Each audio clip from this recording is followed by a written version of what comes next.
Bonjour. Bonjour. Donc, bienvenue pour cette petite conférence en ligne qu'on vous présente ce soir.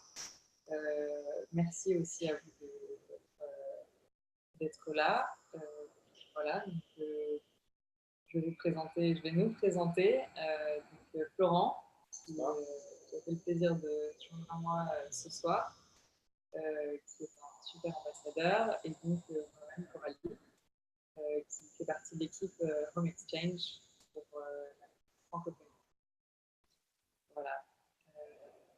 Donc, dans cette conférence, on va aborder plusieurs points.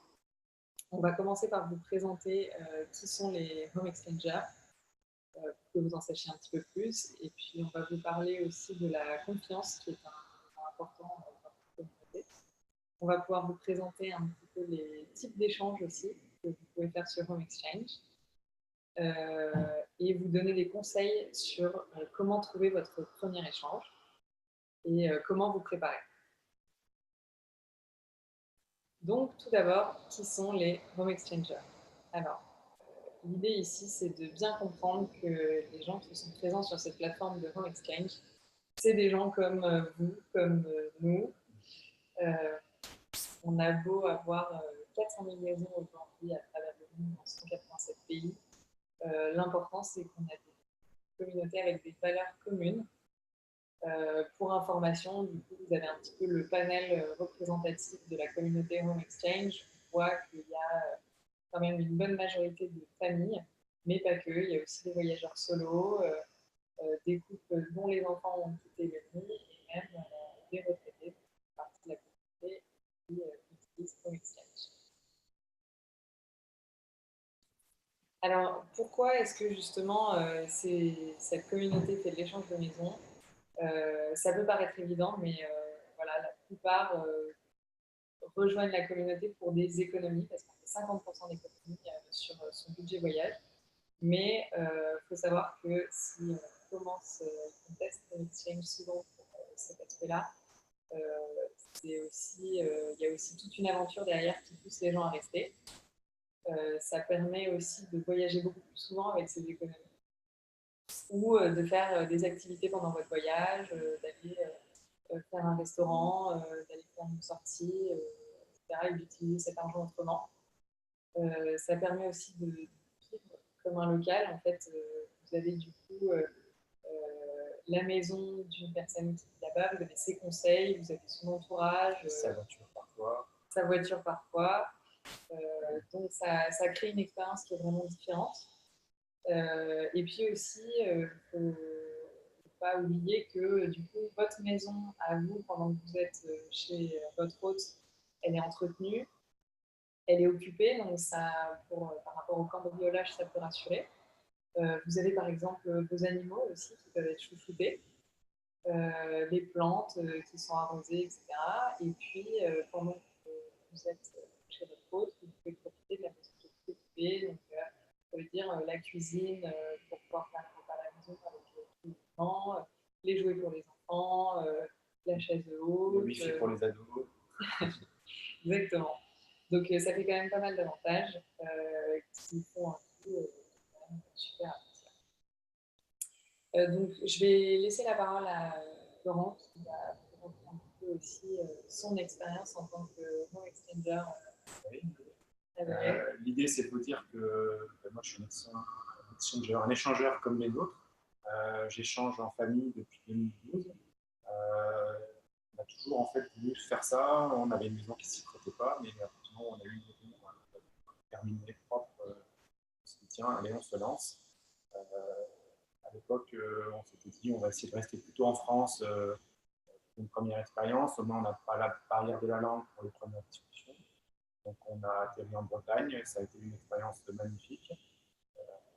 Et puis, on n'a pas arrêté.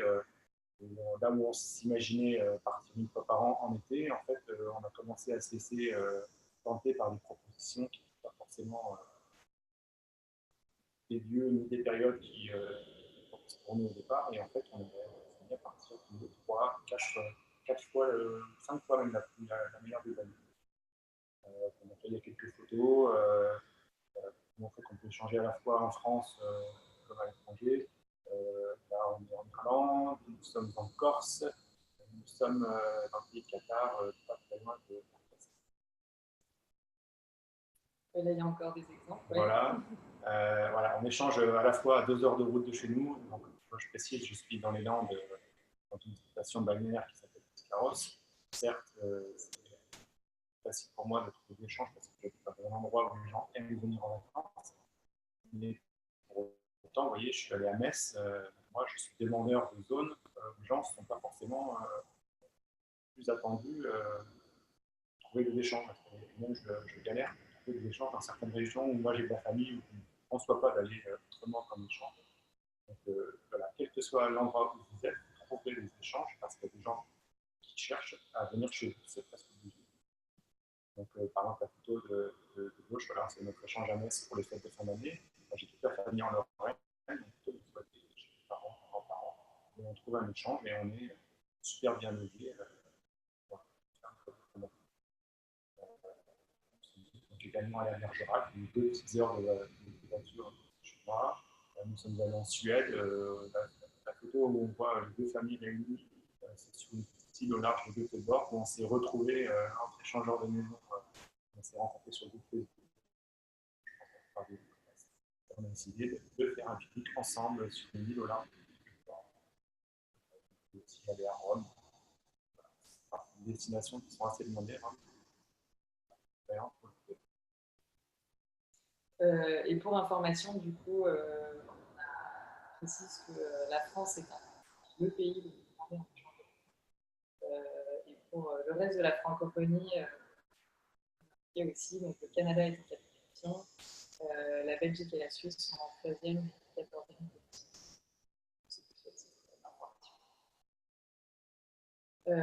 Alors, on vous l'a dit rapidement au début, la confiance, c'est un élément très important dans cette communauté et au sein de la pratique de l'échange de maison.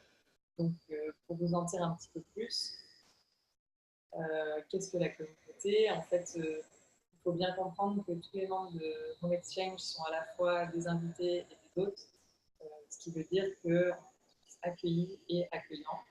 Donc, l'important, c'est effectivement de créer une confiance mutuelle entre l'hôte et l'invité. Donc, on vous explique un petit peu plus tard comment les moyens qui sont mis en place, etc. Mais voilà, il faut se sentir à l'aise avec ça, c'est quelque chose qui se crée et il ne faut pas oublier qu'en fait on peut choisir où est-ce qu'on peut échanger, quand et avec qui. Donc voilà, il faut ce feeling pour concrétiser l'échange et que tout se passe au mieux. Je dirais que le danger, c'est peut-être de focaliser par exemple sur une certaine destination on peut absolument aller, et parfois de craquer sur un échange uniquement pour la destination, alors qu'en fait, à l'inverse, on peut des fois être contacté par des gens super sympas, où on a effectivement ce feeling immédiat. Vous savez, on se retrouve à vivre des expériences finalement encore plus sympathiques dans des endroits qui n'étaient pas forcément dans notre plan de vacances.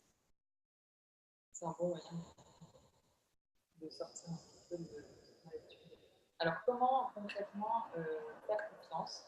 La clé, on en a vu, on s'en rend compte, c'est juste évident quand on fait des échanges. La clé, c'est vraiment la communication. Donc, la communication, ça se fait effectivement via la plateforme, dans les premiers messages que vous envoyez et que vous échangez. Mais après, il y a plein de possibilités et on vous encourage à ne pas hésiter à utiliser d'autres moyens pour communiquer. C'est vrai qu'à l'écrit, ce n'est pas forcément très facile. Donc, vous pouvez utiliser votre téléphone, Skype. C'est relativement commun qu'il y ait des échanges.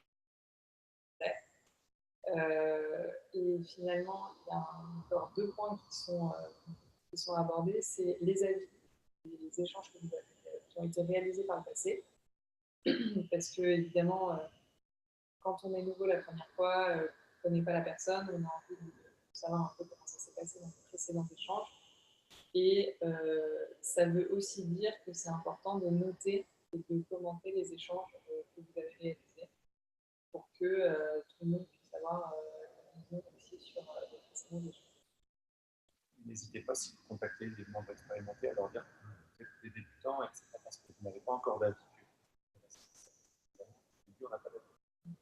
n'empêche que voilà, chacun fait des choses.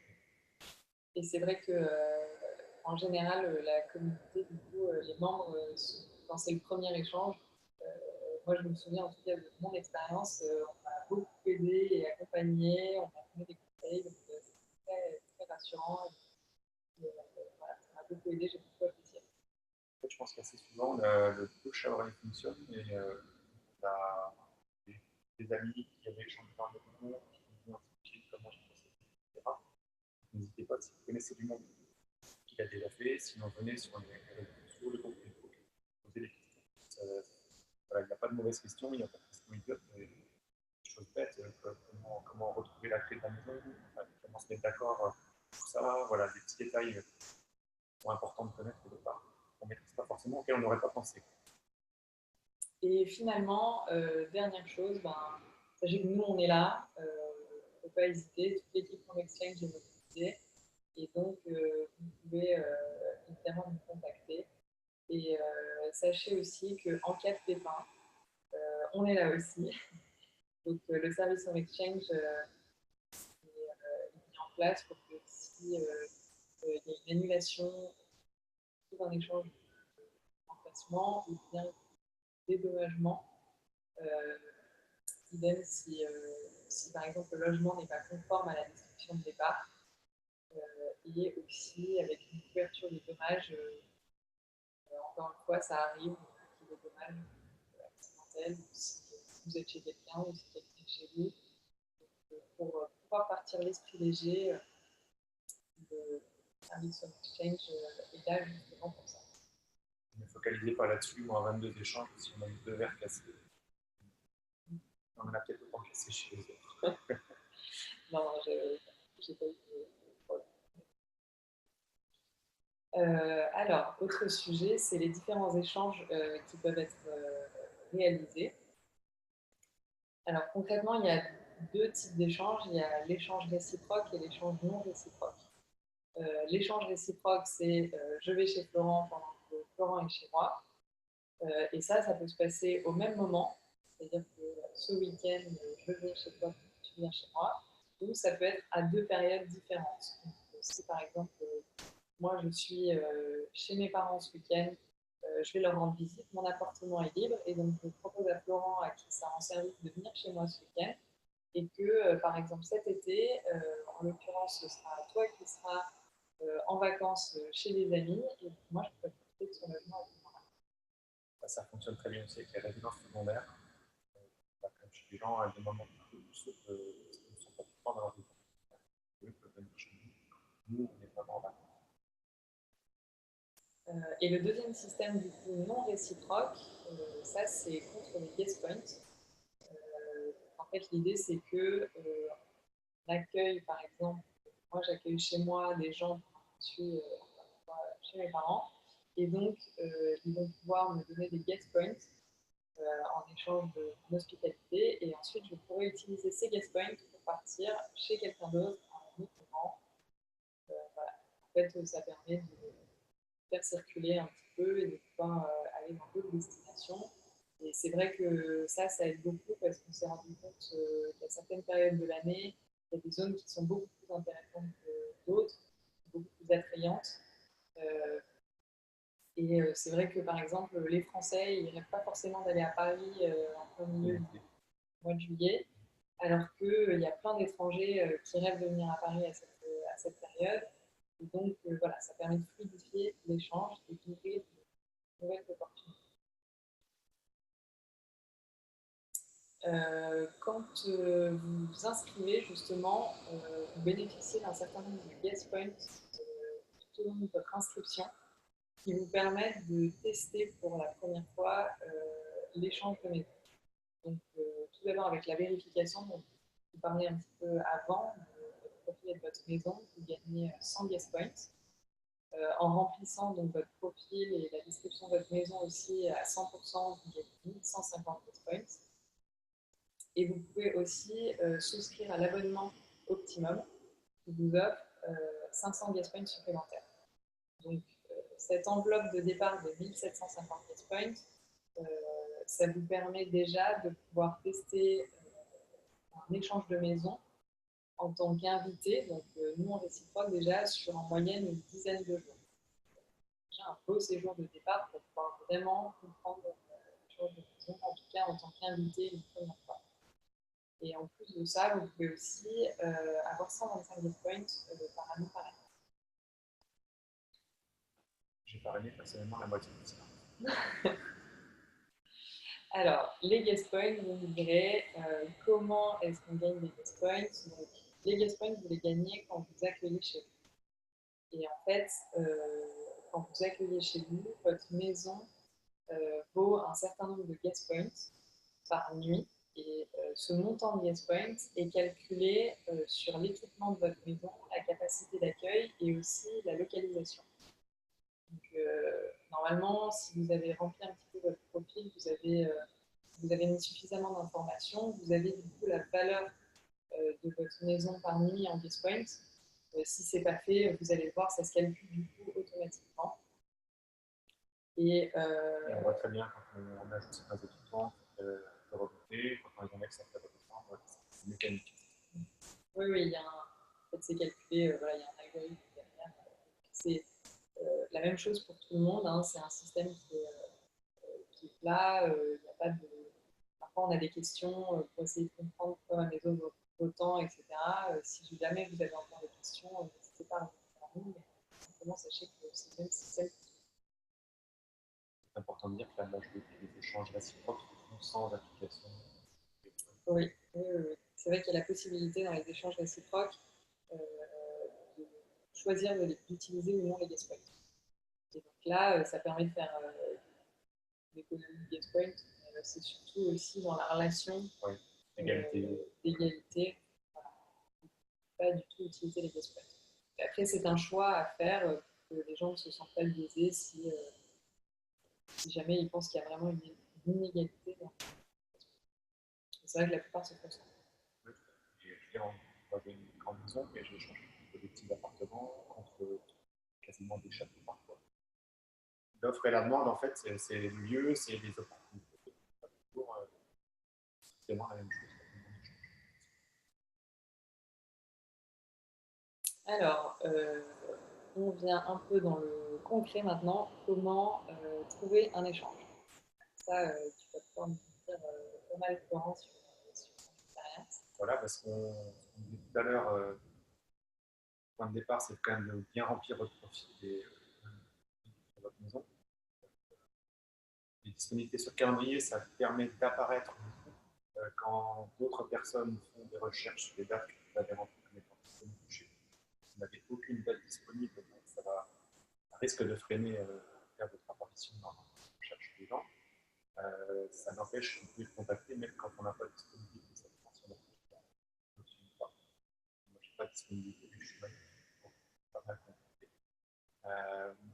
Ayez des destinations préférées parce que ça permet d'apparaître dans le système de recherche inversée. C'est-à-dire que si vous avez marqué que vous pouvez aller en Espagne, les Espagnols qui vont chercher la France verront apparaître en premier, peut-être plus haut dans l'album. Ça, c'est important et ça permet aussi de recevoir un mail avec des nouvelles annonces, des annonces qui correspondent à nos choix dans nos destinations. La vérification, on l'a dit, la plupart des gens risquent de préférer échanger avec des personnes qui mettent la planche et qui peuvent la vérifier. La recherche inversée, même si elle est encore perfectible et qu'elle va bien pour être très, très améliorée par rapport à ce qu'elle est actuellement, c'est quelque chose qui est pas mal utilisé. Même moi, ça m'arrive de m'amuser à regarder qui a envie de venir à Biscarrosse et de me donner des idées. Même si je ne cherche pas pour le moment, pourquoi pas chercher. Et vraiment, le top de la nécessité, c'est d'être flexible. Voilà, ne pas focaliser sur une ville, mais se dire, ah oui, bah, je suis à 30 km, aussi bien, j'ai une super maison. D'être flexible dans les dates, alors quand on a la possibilité d'avoir des comités adaptés. Voilà, j'ai prévu de partir aux alentours de juillet, mais si j'ai un échange, super à partir de 14, je pars 4 jours, mais je suis super encore. Sachant qu'un des avantages de l'échange de maison que j'ai systématiquement mis en œuvre, c'est d'éviter de faire des trajets de l'été, tout le monde monde sur la route. Voilà. On se met d'accord pour commencer l'échange les dimanches nous-mêmes. Et on est à l'abri des transports compliqués en France. Voilà, la flexibilité, mais ça fait partie d'un tout. Les gens qui se lancent dans l'échange de maison, une forme d'ouverture de prix. Donc, pour moi, ça va vraiment de pair. Et d'ailleurs, sur les destinations aussi, parce que j'ai déjà expérimenté où je voulais partir dans une destination précise. Et je pense que les délais étaient un peu courts dans le dernier échange et je ne trouvais pas. Du coup, j'ai fini par essayer de regarder un petit peu plus large et j'ai réalisé un échange dans une destination que je n'avais pas du tout prévu. Et j'étais vraiment super contente parce que j'ai découvert un point que je ne connaissais pas et l'échange s'est très très bien passé. C'était vraiment c'était une très bonne surprise. Un grand classique. Alors, plus de conseils. Euh, En fait, prendre la suite de ce que tu disais. Ensuite, vous pouvez contacter bien évidemment les membres. N'hésitez pas à en contacter plusieurs.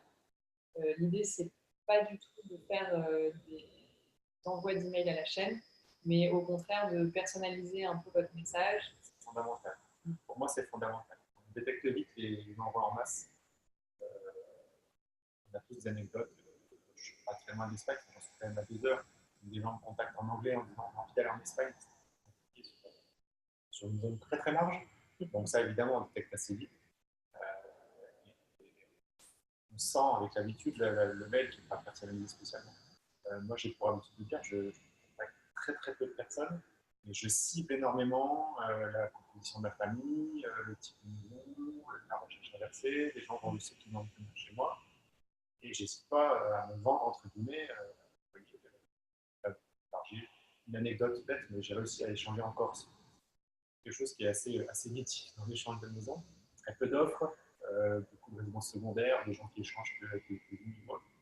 Et je suis tombé sur une famille normale, une résidence principale en Corse.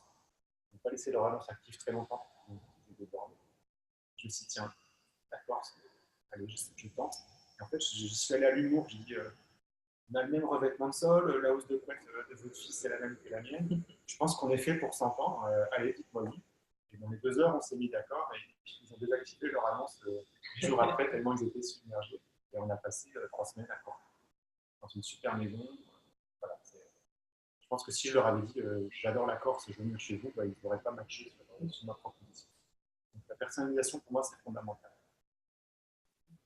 Euh, et puis aussi, dans l'échange avec votre partenaire d'échange, c'est important aussi d'aller dans les détails, de bien définir les dates, le type d'échange que vous recherchez, les conditions. Ça va vraiment faciliter l'échange et faire en sorte que ça se passe pour le mieux, que vous soyez tous les deux sur la même longueur d'onde. Et une fois que vous êtes en accord, vous pouvez donc finaliser l'échange pour bénéficier du service au Netflix. Oui, je reviens sur un point qui est aussi un peu dessus, c'est de penser à répondre aussi aux messages. Alors, pour 2 raisons. Déjà, parce que c'est des gens qui ont pris le temps de vous écrire, peut-être qu'ils ont lu votre description, ils se sont vraiment projetés, etc. pour leurs vacances, et en fait, s'ils attendent une réponse quand même de votre part, vous n'avez pas écrit. Et aussi parce que ça augmente votre taux de réponse qui apparaît en fait sur les profils. Euh, quand vous ne répondez pas aux demandes, ce taux a tendance à baisser. Parler, poser des questions entre vous, il n'y a rien de pire qu'en fait quelque chose qui n'est pas dit. Il y a des échanges qui sont sur le point de se conclure. J'avais un chat, on abandonne tout. C'est des trucs vraiment, alors, mettez des photos de vos chats dans vos annonces, déjà ça filtre, ça peut même vous attirer des échanges, des enfants qui ne vont pas chercher d'eux, ils sont tout contents de s'occuper des chats des autres.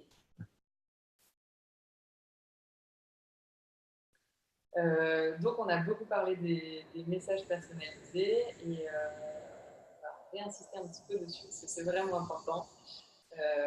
Donc, pourquoi est-ce que c'est important?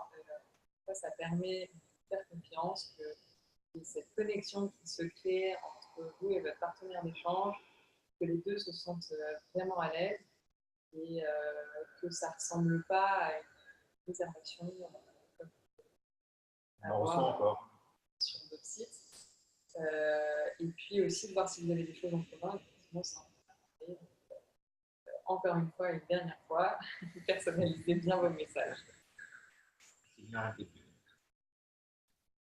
Pour vous donner quelques idées de comment est-ce que vous pouvez justement personnaliser ces messages, il y a effectivement pourquoi est-ce que vous voudriez échanger avec cette famille, avec ces personnes-là, pourquoi est-ce que vous choisissez cette maison, pourquoi est-ce que de base vous souhaitez voyager, est-ce qu'il y a une raison, est-ce que c'est clairement, est-ce que c'est pour découvrir la région, parce que vous souhaitez tester votre chance pour la Corse coûte que coûte. Et puis aussi vous présenter qui vous êtes, ce que vous faites, quels sont vos intérêts. Encore une fois, créer cette connexion, il y a peut-être des intérêts communs qui font que la communication sera plus facile et que ça brisera des barrières. Si jamais vous faites un échange réciproque, ça peut être aussi super intéressant de mettre en avant les activités qu'on peut faire autour de chez vous ou dans votre région pour que les gens, du coup, pareil, se projettent et se disent bah ouais, en fait, c'est super, du club à côté pour faire de l'équitation. Ma fille s'est lancée, elle est accro, super, elle pourra faire un petit stage pendant 10 jours. Voilà, il y a des plantations, enfin, il y a plein de choses sur lesquelles ils pourront se projeter. Et puis, donc, les informations importantes, oui, comme tu disais, les chats. Si vous avez besoin qu'on arrose des plantes, s'il y a des allergies particulières, voilà, qu'il n'y ait pas de propos et de mauvaises nouvelles. En fait, c'est trop tard. Alors, maintenant que vous avez trouvé votre premier échange, on va rentrer un petit peu plus concrètement sur comment est-ce que ça s'organise. En fait, il y a deux options dans l'échange au moment de finaliser. Vous avez l'option optimum qui est un abonnement à 130 € par mois qui vous permet de bénéficier du service Home Exchange pendant toute l'année, pendant 12 mois, sans frais supplémentaires. Qui vous permet également de bénéficier des guest points, 500 guest points dont on a parlé un peu plus haut. Également de bénéficier du programme de fidélité. Et avec Optimum, vous avez une garantie d'1 an. Si jamais vous n'avez pas réussi à finaliser l'échange pendant 1 an, en fait, on vous offre du coup la deuxième année. Et la deuxième option pour finaliser un échange, c'est essentiel. C'est une formule à la nuit de 10 € par nuit dans lequel vous bénéficiez du service Home Exchange et de la protection. Simplement, vous réglez sur la durée de votre échange. Donc, si pendant 1 an, vous réalisez typiquement une semaine l'été, plus une semaine pendant des vacances scolaires, vous êtes déjà en train de rentabiliser l'abonnement. Et j'allais dire, l'abonnement optimum dans l'esprit de pas mal de monde, la personne qui paye 130 € par an pour se lancer dans l'échange, ça crée un genre de filtre. Et il y a pas mal de gens qui apprécient ce fait-là en fait. On se dit la personne qui vient juste parce que c'est gratuit, c'est pas forcément bon signe. Alors que la personne qui a déjà mis 130 € par an, parce qu'elle est vraiment motivée pour la changer, c'est déjà un petit point de convergence en fait, entre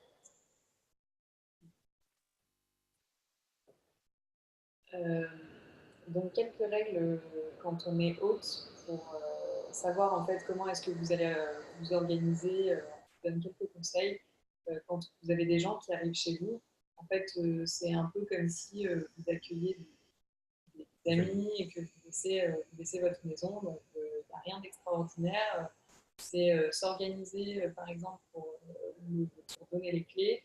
Si vous êtes là, ben, tant mieux, vous pouvez donner les clés en main, peut-être présenter un petit peu votre maison. Euh, et, et puis si vous n'êtes pas là, du coup, à qui est-ce que vous pouvez laisser les clés? Aux voisins, à un commerçant, ou la cacher dans un pot, voilà. Voilà. Vous pouvez laisser un peu de place dans votre placard aussi pour que les gens puissent s'installer et se sentir confortables pour défaire leurs valises, surtout si le séjour est un peu long. Faire un petit coup de propre, ça, bah, c'est un peu le b.a.-ba, comme si vous accueilliez même des amis pour dîner, de préparer un petit peu sa maison. Et puis de laisser un petit geste de bienvenue aussi. C'est quelque chose qui se fait beaucoup, qui n'est pas obligatoire, mais qui est vraiment très apprécié. Moi, je sais que dernier échange, non, c'était pas le dernier, mais un des échanges que j'ai réalisé au Canada, où la personne qui m'accueillait m'avait fait plein de petits gestes du Canada, donc du vin, alors que je ne savais pas que du vin, et puis voilà, des spécialités, c'était vraiment très sympa. Et ça m'a beaucoup touchée. Et c'est vrai que le premier échange, j'ai pas forcément eu de réflexe.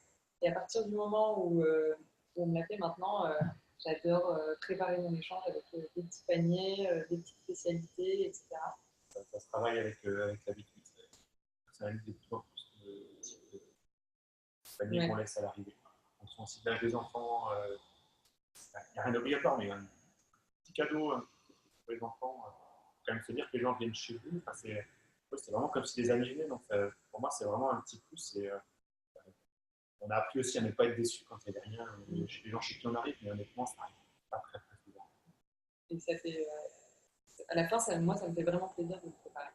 Et il y a autre chose aussi que vous pouvez préparer, c'est des petites astuces, un petit livret sur des lieux que vous connaissez autour de chez vous,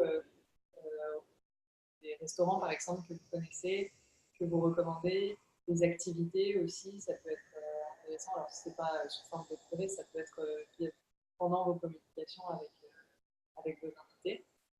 Mais c'est bien comme ça, ils arrivent, ils savent tout. Et puis aussi sur comment utiliser la maison, le code Wi-Fi, voilà, il y a des informations. Les poubelles. Les poubelles. Comment fonctionnent les poubelles? C'est terrible d'un pays à l'autre et vous pouvez écrire un livre. On s'est retrouvé perdu dans certains pays, il n'y a pas à savoir. En Suède, il y a des poubelles sur les pieds. Donc c'est des petites informations. Il y a mille façons de s'échanger ces informations. Ça peut être vraiment bien. Donc, beaucoup. C'est important de. Et alors, quand on est invité, comment ça se passe sur des petites règles de confidentialité, pardon. En fait, c'est exactement le principe, c'est de se comporter comme on aimerait qu'on se comporte chez soi. Hein, ça paraît basique, mais voilà. Donc, c'est par exemple de faire attention aux choses, de refaire aussi le ménage en partant, de prendre soin de la maison, de bien prendre connaissance, en l'occurrence s'il y a un homebook, tout ce qui a été indiqué. Et quand on voyage avec des ados qui ont tendance à tout déménager dans la maison, nous, ce qu'on fait, on arrive, on prend des photos de toutes les pièces pour tout remettre à peu près en partant. Et par contre, moi, c'est une anecdote aussi, mais j'adore arriver chez moi et retrouver des verres qui sont au même endroit, des choses qui ont bougé dans les placards. Comme si c'était chez eux, et finalement, ils ont rangé la cuisine à leur sauce, et pas à la mienne. Et ça fait partie des trucs que je trouve vraiment très drôle. Ça, ça me fait plaisir. Vraiment. ouais, qui se soit senti ça, chez bien. eux, tiens, ils vont sortir ce service-là, mais ils vont s'en faire pas. Et eux s'en sont servis. Voilà. Une expérience pas comme les autres. Alors, on va arriver à la fin du coup de ce webinaire.